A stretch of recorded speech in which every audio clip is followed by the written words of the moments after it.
সুদ খোরেরা সুদ খায়, জমিন কিছু বলে না। মাস্তানেরা মাস্তানি করে, জমিন কিছু বলে না। জঙ্গিবাদেরা জঙ্গিগিরি করে, জমিন কিছু বলে না। ঘুষখোরেরা ঘুষ খায়, জমিন কিছু বলে না। জালেমরা জুলুম করে, জমিনে বাধা দেয় না। সিটিংবাজেরা সিটিংবাজি করে, জমিন কিছু বলে না। জিনাখোরেরা জিনা করে, জমিন বাধা দেয় না।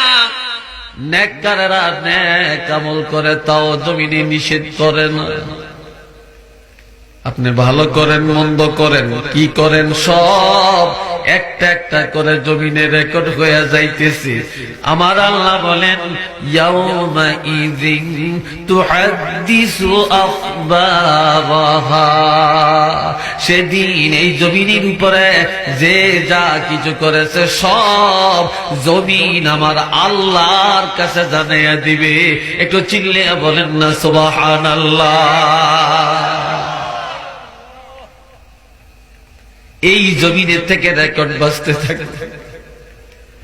জমিন একটা একটা করে সব জানিয়ে দিবে, কোথায় কি করছেন, দিনে কি করছেন, রাত্রে কি করছেন, গোপনে কি করছেন, প্রকাশ্যে কি করছেন, সব একটা একটা করে জমিন আমার আল্লাহকে জানিয়ে দিবে।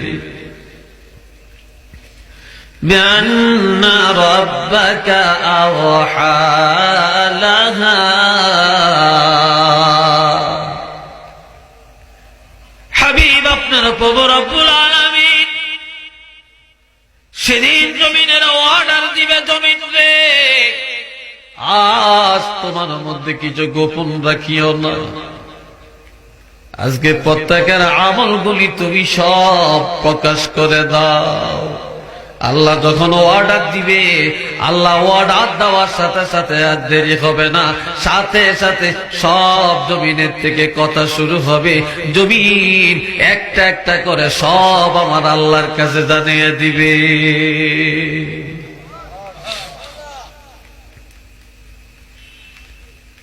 মোবাইল দিয়া কোন জায়গায় কোন রঙের আলাপ করছেন সেটাও জানিয়ে দিবে।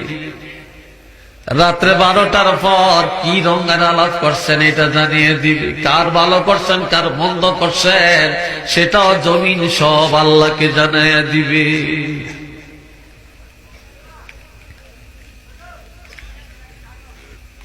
يومئذ يصدر الناس أشتاتا الله أكبر।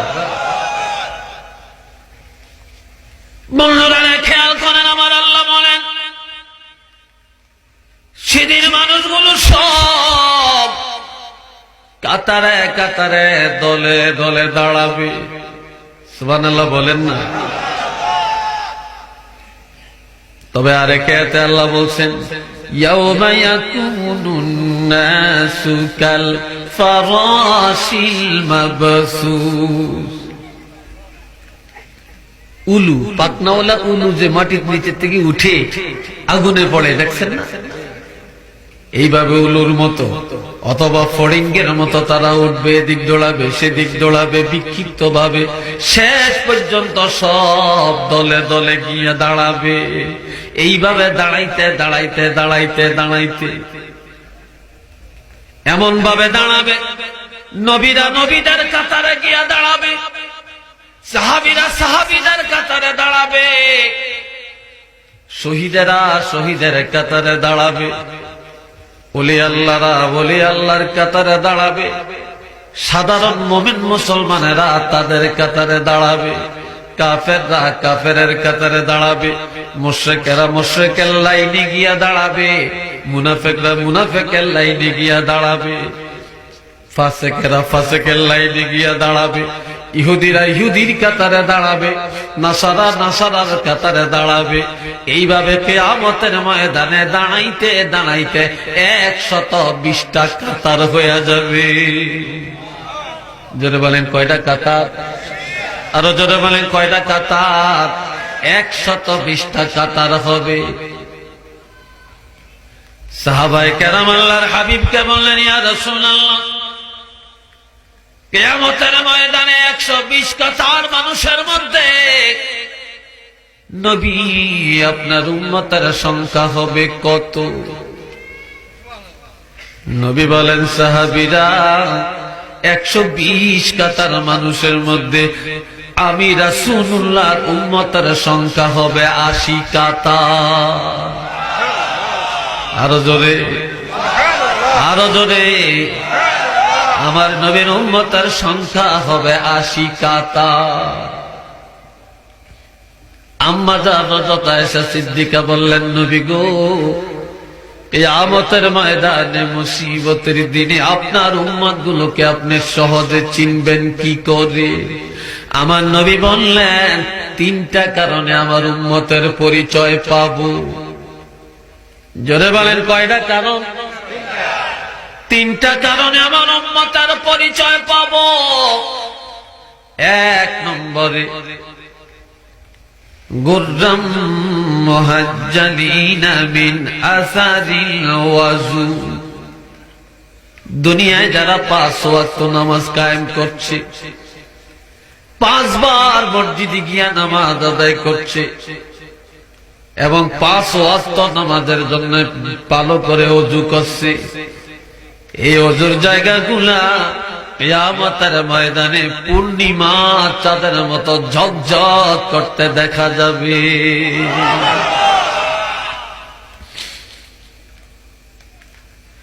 2 নম্বরে, আমার উম্মতের ডাইন হাতে আমলনামা পাওয়া যাবে। আল্লাহু আকবার। কোন হাতে? কলিজার টুকরা যুবক ছেলেরা বলো, কোন হাতে? ডাইন হাতে আমলনামা পাইতে চাই কিনা? 3 নম্বরের কারণ,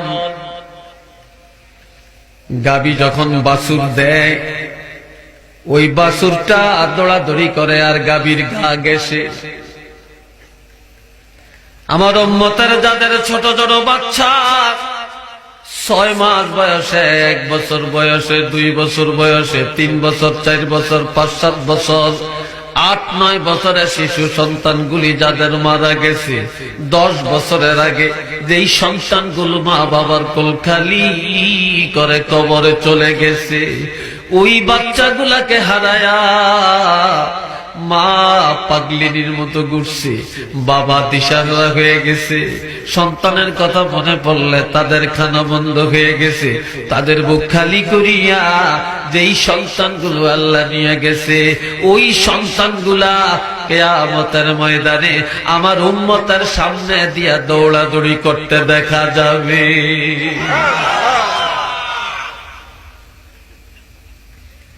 এই পরিচয়গুলো যখন আমি দেখব, তখন আমার উম্মতের পরিচয় আমি রাসূলুল্লাহ সহজে পায়া যাব।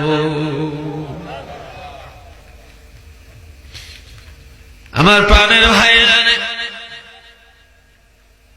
হযরত আয়েশা সিদ্দিকা বলেন, ইয়া রাসূলুল্লাহ, কিয়ামতের ময়দানে সব মানুষ উলঙ্গ দাঁড়াবে, নারী পুরুষ সব উলঙ্গ দাঁড়াবে, কারো শরীরে কাপড় থাকবে না, নবীদেরও না, ওলি আল্লাহদেরও না, কোন সাহাবীগণ না, কোন আলেম ওলামারও না, কোন নারী পুরুষের গায়ে কাপড় থাকবে না।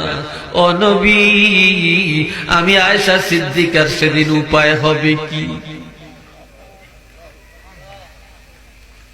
এই যুগের মায়েরা রাস্তায় রাস্তায় দৌড়ায়, কমান মানে না, স্বামী মানে না, মা মানে না, বাবা মানে না, ইমাম মানে না, মুয়াজ্জিন মানে না, আলেম মানে না, পীর মানে না, হাজী সাহেব মানে না। ব্রেকলেস করে তারা সমাজ এখন চলছে। কথা ঠিক কিনা বলেন? কারো কথা মানে না। বাবা জিরা রে, আমার বাবার জিরা খেয়াল করেন, কিয়ামতের ময়দানে হযরত আয়েশা এত চিন্তা করলেন, হাবিব ইয়া রাসূলুল্লাহ, আমার উপায় কি? আমার উপায় কষ্ট হইতেছে মনে হয়। আপনারা 2 জন করে একসাথে যান করি, ছুটি দিছিলেন আমার, আমি না শিক্ষক, আমার আগের হুজুরে না কইছে, হ্যাঁ, লড়িয়ে। আমি আর অল্প কয়েক মিনিট কথা বলবো, বিরক্তকর করে কথা বলার ইচ্ছা নাই।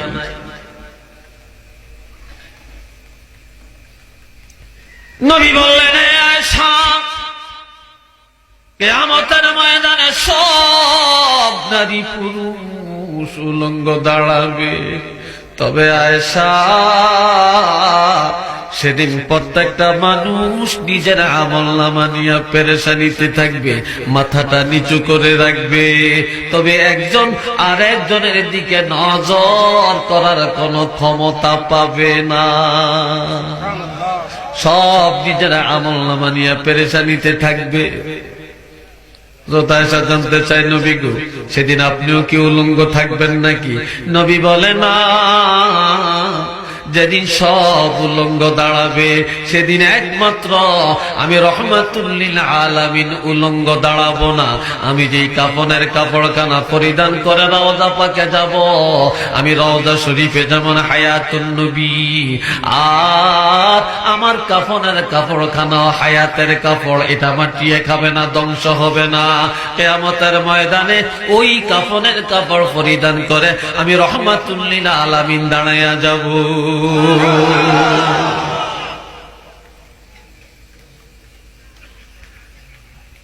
সাহাবীরা জানতে চাইলেন, নবী, কিয়ামতের ময়দানে মুসিবতের দিনে বেহেশতের পোশাক কে আগে পাবে? নবী বললেন, সাহাবীরা, সর্বপ্রথম আমার আল্লাহ আমি রাসূলুল্লাহর জান্নাতের লেবাস দিবেন। আলহামদুলিল্লাহ বলেন, জান্নাতের লেবাস আমাকে আগে দিবেন, তবে আমি জান্নাতের পোশাক গায়ে লাগাবো না। আমার আগে একজন নবী জান্নাতের লেবাস গায়ে দিবেন। বলে, তিনি কে? তিনি হলো হযরত ইব্রাহিম খলিলুল্লাহ। বলে, কেন? ইব্রাহিম খলিলুল্লাহ মুসলমান জাতির পিতা, সেই হিসাবে আমারও পিতা, আমি ওনাকে ইজ্জত করব। আর একটা কারণ হলো, হযরত ইব্রাহিম খলিলুল্লাহকে যখন আগুনে ফালায়, তখন উলঙ্গ করে ফালায়, তখন আমার আল্লাহ ঘোষণা দেন, এরে ইব্রাহিম খলিল, চিন্তা করো না, যেদিন সব উলঙ্গ দাঁড়াবে সেদিন আমি আল্লাহ আনুষ্ঠানিকভাবে তোমাকে জান্নাতের পোশাক লাগাইয়া দিব।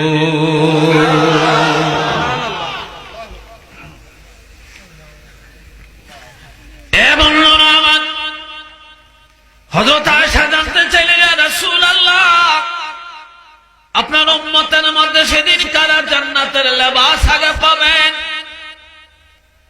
নবীজি বললেন, যাদের মধ্যে ওই তিনটা পরিচয় পাওয়া যাবে। এক নম্বরে নামাজ। জোরে বলেন, এক নম্বরে কি? আরো জোরে বলেন, এক নম্বরে নামাজ। দুই নম্বরে যার মধ্যে ঈমানের সাথে নেক আমল। তিন নম্বরে যাদের ছোট ছোট বাচ্চাগুলা এইভাবে দৌড়াদৌড়ি করবে, সেদিন তারা জান্নাতের লেবাস আগে আগে পাবে। আরেকবার বলেন না আলহামদুলিল্লাহ। তাহলে আমাদের বাবাজিরা, এই পরীক্ষার জীবনটা, দুনিয়ার ক্ষুদ্র জীবনটা আমাদের নেক আমলের দ্বারা, নামাজের দ্বারা কাটানোর প্রয়োজন আছে কিনা বলেন? মসজিদ করে কেন? জোরে বলেন।